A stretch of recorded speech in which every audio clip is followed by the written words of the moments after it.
CSK versus Mumbai Indians का match cricket match से ज्यादा एक सिनेमैटिक पिक्चर थी जो फैंस को नॉस्टैल्जिया मिलेगी। हाँ मतलब अश्विन को गेंदबाजी करते देखना, धोनी को वो स्टंपिंग करते देखना, मुंबई इंडियंस का हर बार की तरह पहला मैच हार जाना, धोनी का ग्राउंड पर आने पर वो शोर मचना, चेन्नई में डोमिनेट करना, एक और मैच जीतना, कमाल है यार, अद्भुत है, अविश्वसनीय है और बड़ा मजेदार मैच था। फैंस की पुरानी यादें जो है वो बहुत सारी ताजा हो गई इस मैच को देखकर, अद्भुत मजा आया। सीएसके ने एक बार फिर मुंबई इंडियंस को हरा दिया है और 2022 के बाद से सीएसके जो डोमिनेट करती आई है मुंबई इंडियंस को, वो डोमिनेशन जारी रखा है। एक जमाना था रोहित शर्मा का जब कप्तान हुआ करते थे, तब सीएसके पर मुंबई डोमिनेट करती थी। लंबे समय तक सीएसके को मुंबई ने बहुत परेशान किया। आपको पुराने इंटरव्यूज मिल जाएंगे ब्रावो के, पोलार्ड के, जहां ब्रावो अक्सर कहते थे कि भाई फाइनल में अगर मुंबई आ गई तो मामला गड़बड़ा जाएगा, हम प्रेशर लेते हैं। लेकिन अब सीएसके डोमिनेट करती है और इस मैच में भी यही दिखा। मुंबई इंडियंस 155 रन बनाती है, हालांकि बहुत गंदी बल्लेबाजी हुई, ज्यादातर बल्लेबाजों ने बहुत गंदी बल्लेबाजी की and they don't deserve to win इस तरह परफॉर्मेंस के बाद। Chennai captain Ruturaj, hats off man, Rachin Ravindra, hats off man and result था कि सीएसके 4 विकेट से ये मैच जीत जाती है। आपको जानकर हैरानी होगी कि सीएसके वर्सेस मुंबई इंडियंस के आखिरी 5 मैच में सीएसके ने सभी मैचेस जीती है। दैट्स क्वाइट शॉकिंग, क्योंकि आखिरी 5 में सीएसके जीती, आखिरी 7 मैच में 6 मैच ऐसे हैं जो सीएसके ने जीता है। मुंबई इंडियंस बीते 3 सालों में चेन्नई के सामने मैच नहीं जीत पाई है और ये उनके लिए परेशानी का सबब है, बहुत ज्यादा। सीएसके एक जमाने में जैसे मैंने कहा स्ट्रगल करती थी, लेकिन अब आसानी से हराती और हराने के लिए कई सारे नए स्टार्स उनके पास। रचिन रविंद्र, वो जो छक्का मार के भाई साहब ने मैच फिनिश किया, मजेदार था। हालांकि मुझे लगा कि यार रचिन रविंद्र को कहीं इसके लिए गालियां ना पड़े, क्योंकि जड्डू जब रन आउट हुए तो कईयों को लगा कि जड्डू भाई साहब इसलिए आउट हो गए ताकि फिनिश करने धोनी आ जाए, और थाला आए तो वो स्टेडियम में धोनी धोनी धोनी धोनी धोनी धोनी, वो जो वाइब थी वो अलग लेवल पे चली गई थी और वो क्रेज दिख रहा था। धोनी ने सिर्फ 2 गेंद खेली और उसमें रन नहीं थे, 4 रन चाहिए थे, लेकिन तभी रचिन रविंद्र ने एक छक्का मार दिया, चेन्नई जीती। लेकिन रचिन रविंद्र के अगर आप अकाउंट पर जाएंगे और पोस्ट देखेंगे तो बहुत सारे लोगों ने लिखा कि भाई साहब क्या जरूरत थी यार, तुम बढ़िया खेले थे, तुम्हारी इज्जत थी, 65 रन तुम बना लियो, लेकिन थाला अगर छक्का मार के जाते, थाला अगर चौवा मारते तो गुरु कहानी अलग हो जाती। कईयों ने कहा कि यार रविंद्र जडेजा का तुमने रन आउट वेस्ट करवा दिया, ये बहुत सारा चल रहा है। कई सारे आरसीबी वाले लिख रहे थे कि यार हम आरसीबी के, लेकिन हम भी वेट कर रहे थे कि धोनी कब आएंगे, कब छक्का मारेंगे, कब मैच जिताएंगे। मतलब ये था यार, धोनी ने वो जो स्टंपिंग की थी 0.12 सेकंड में, फैंस वही पागल हो गए थे, सोशल मीडिया भरा पड़ा है धोनी की तारीफों से। लेकिन ये मूवमेंट बहुत इंटरेस्टिंग था। तो क्या रचिन रविंद्र को इसके लिए सुनना पड़ेगा? वेल हो सकता है सुनना पड़े, क्योंकि जडेजा पहले कह चुके हैं कि वो एंड में रन बनाते हैं तो फैंस नाराज हो आते हैं कि धोनी को बैटिंग करने दो।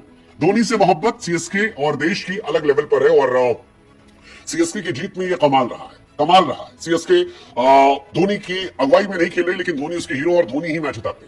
वो जो स्काई की स्टंपिंग थी उसने मैच पलट दिया और सीएसके वहीं से काफी हद तक डोमिनेट की और एंड में जीत गई। हालांकि क्या आप जीते?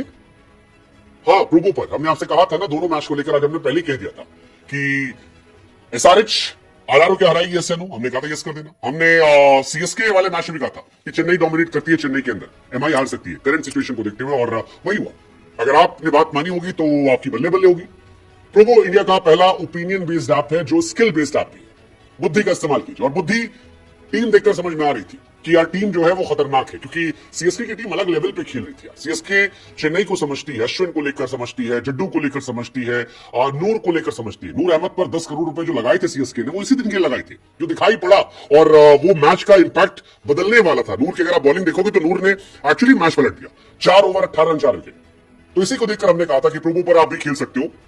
जिन्होंने खेला अच्छी बात है, जिन्होंने नहीं खेला वो कल खेल लेंगे। कल भी दिल्ली का मैच है लखनऊ से, आप बता दो क्या दिल्ली लखनऊ को हराएगी? यस या नो, सिंपल है। और हमारा जो लिंक हमने डिस्क्रिप्शन में दे रखा है, इससे आपको 500 का इनाम भी मिलेगा। खैर, नूर की बात कर रहे थे। नूर यार कमाल है यार, नूर ने आज जिस बॉलिंग की उस बॉलिंग ने पूरा मैच पलटा। 4 ओवर 18 रन, वो मैच पलटने वाला था। कमाल था, अद्भुत था। रचिन रविंद्र उन्होंने भी कमाल किया। बट चैंपियंस ट्रॉफी में वो प्लेयर ऑफ द टूर्नामेंट थे और बताया कि क्यों प्लेयर ऑफ द टूर्नामेंट थे। बहुत सारे और भी कैमियोस थे, लेकिन ऋतुराज, नूर और आपके रचिन रविंद्र, इन 3 का असर बहुत बड़ा था। क्योंकि राहुल त्रिपाठी शुरू में आए, वो आउट हो गए। उस वक्त लगा कि यार मामला फंस सकता है। दीपक चहर ने जो आउट किया था तो उस वक्त सीएसके धुक हो रही थी, क्योंकि दीपक चहर के अंदर गुस्सा था। आज दीपक चहर ने बैटिंग में भी रन बनाए। दीपक चहर, मुंबई अगर 155 तक पहुंची थी तो दीपक चहर की भूमिका थी, जो 15 गेंद पर 28 रन ठोक दिए थे। और फिर बाद में दीपक चहर ने आते ही शुरू में आउट कर दिया, जिससे और इंपैक्ट पड़ा। लेकिन इसके बाद ऋतुराज गायकवाड़ और रचिन रविंद्र ने ऑलमोस्ट मैच खत्म कर दिया था, क्योंकि 78 पर जब दूसरा विकेट गिरा तब तक अकेले ऋतुराज गायकवाड़ उसमें 53 रन बना चुके थे और लीड कर दिया था। मैच वहीं से पलट गया था। 74 रनों की पार्टनरशिप में 50 रन ऋतुराज के होते, जो बताता है कि स्किपर किस तरह खेल रहे थे।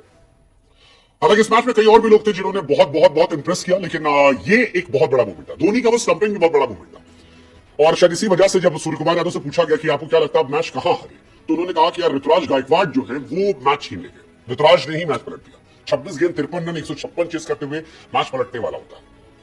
ये है कहानी यार, मतलब इंटरेस्टिंग कहानी है। सेम गोस फॉर रशियन रविन, वो टिके हुए थे, ठहराव था और नतीजा उसका ये था कि मैच जो है वो सीएसके की झोली में गया। सीएसके बहुत खुश है, ऋतुराज के लिए खुश है। ऋतुराज क्योंकि इंडियन टीम में सिलेक्शन नहीं हुआ, कई बार कहा था स्लो खेलते हैं, लेकिन चेन्नई में अगर आप 19 गेंद पर 42 रन ठोकते हो तो फिर आपकी तारीफ बनती है। और रशियन रविन ने भी कहा कि ऋतु राजा है, कोई उन्हें मैच नहीं कर सकता। हालांकि वॉक भी कोई नहीं कर सकता। धोनी के आने पर वो शोर, वो जश्न, भाई साहब अभी भी उस हैंगओवर से लोग निकले नहीं है।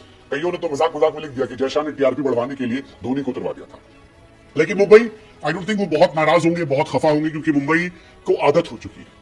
मुंबई साल 2013 में हारे थे पहला मैच, 2014 में हारे थे, 2015 में भी वो हारे थे पहला मैच, 2016 में भी हारे थे, 2017 में भी हारे थे, 2018 में हारे थे, 2019 में हारे थे, 2020 में हारे थे, 2021 में हारे थे, 22 में हारे थे, 23 में हारे थे, 24-25 में भी वो हारे थे। तो मुंबई हर बार हारती है, तो मुंबई को बहुत पंगा नहीं। लेकिन मुंबई आज खुश होगी विघ्नेश को लेकर। विघ्नेश पुथुर, वो लड़का जिसने आकर मैच पलटा, वो लड़का जिसे लीग क्रिकेट से उठाकर मुंबई के स्कॉट ने छांटा था, निकाला था, और उसके बाद नतीजा ये रहा कि 3 विकेट 32 रन जो उसने लेकर निकाले, वो मैच पलटने वाले थे।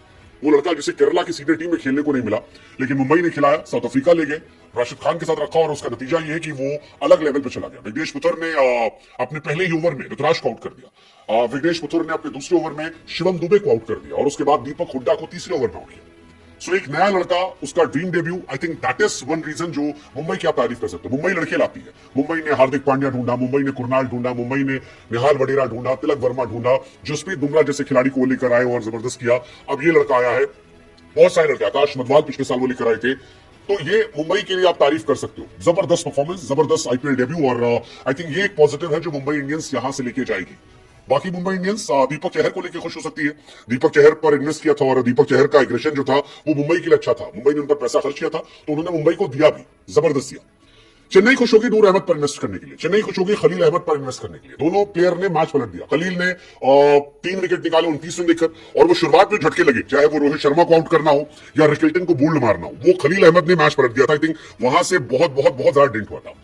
नूर अहमद, जिनकी तारीफ की जाती कम है, मिड ओवर में जो विकेट निकले, सूर्यकुमार यादव का विकेट हो, आपके तिलक वर्मा का विकेट हो, रॉबिन मिंच का विकेट हो, नमन धीर का विकेट हो, पूरा जो मुंबई का एग्रेसिव मिडिल ऑर्डर है वो नूर अहमद ने तोड़ दिया। नूर अहमद ने सीएसके के लिए स्पिनर के तौर पर मुंबई के सामने बेस्ट बॉलिंग फिगर जो है वो कर दिया, और अपने डेब्यू पर बताया कि यार वो बहुत बड़े सुपरस्टार है।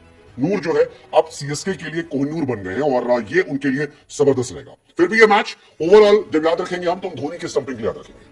43 साल के धोनी 0.12 सेकंड में जो स्टंप बिखेर देते हैं, I think that was the movement, that was the movement. Ishan Kishan ने भी कोशिश की थी वैसा आउट करने की, बट वो हुआ नहीं था।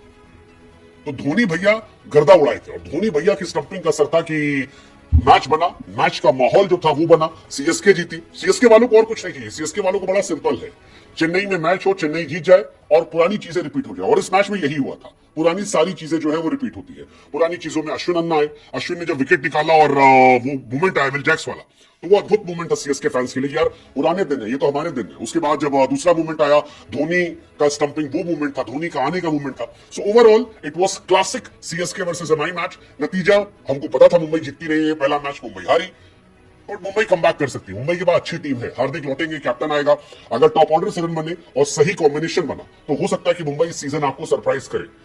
देखते हैं मुंबई क्या करती है। रोहित की कप्तानी में तो करती थी, हार्दिक कप्तानी में चांद तक है शाम तक, ये आगे वक्त पता लग जाएगा।